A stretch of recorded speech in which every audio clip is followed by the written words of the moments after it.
Assalamu alaikum wa rahmatullahi ta'ala wa barakatuh. Aujourd'hui, on va voir la leçon 2, l'apparition des caractères sexuels primaires et secondaires chez l'homme.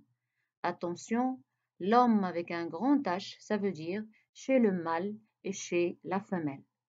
Pour commencer, on va faire une petite révision. On a vu avec Spallanzani que la reproduction nécessite la présence d'une femelle mature et un mâle mature.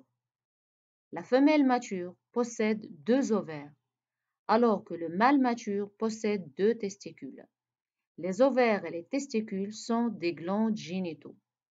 L'ovaire produit des ovules, la testicule produit les spermatozoïdes. Les ovules et les spermatozoïdes sont des gamètes. L'union des 2 gamètes, c'est une fécondation.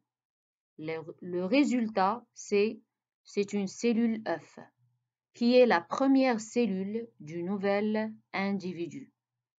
Donc, quels sont les caractères sexuels primaires et secondaires chez l'homme?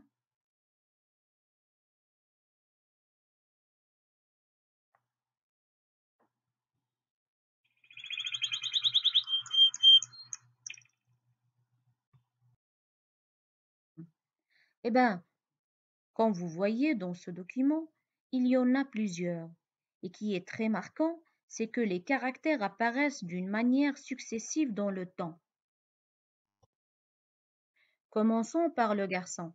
À partir de 11 ans, le premier caractère qui apparaît, c'est l'augmentation du volume des testicules et de la taille du pénis. Et ça va continuer progressivement jusqu'à 16 ans. Puis, à partir de 12 ans, l'adolescent va remarquer une poussée de poils entre les cuisses, exactement au niveau du pubis.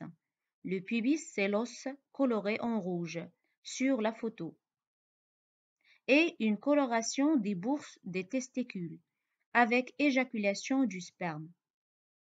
À l'âge de 13 ans et demi, les changements physiques continuent par une croissance des muscles et l'apparition des poils sous les aisselles, sur le visage, je parle de la barbe et le moustache, et quelquefois au niveau des poitrines. Et c'est pas tout, la voix aussi devient grave, avec l'apparition des boutons sur le visage. On parle de l'acné et l'augmentation de la transpiration. Tous ces changements sont accompagnés par une augmentation de la taille.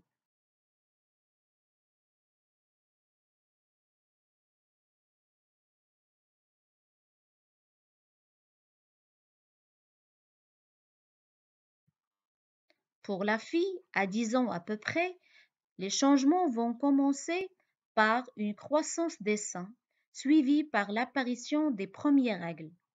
Les règles désignent l'écoulement périodique et temporaire du sang par le vagin.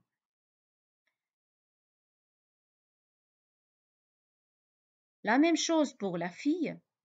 À partir de 11 ans et demi, l'apparition du poil du pubis est sous les aisselles, avec un élargissement des hanches. Attention les filles, l'augmentation de la transpiration est normale durant cette époque. L'apparition de l'acné, qui sont les boutons qui poussent sur le visage. On l'a déjà dit, à ne pas toucher pour éviter l'inflammation. C'est tout pour aujourd'hui. N'oubliez pas de vous abonner. On se voit à la prochaine vidéo.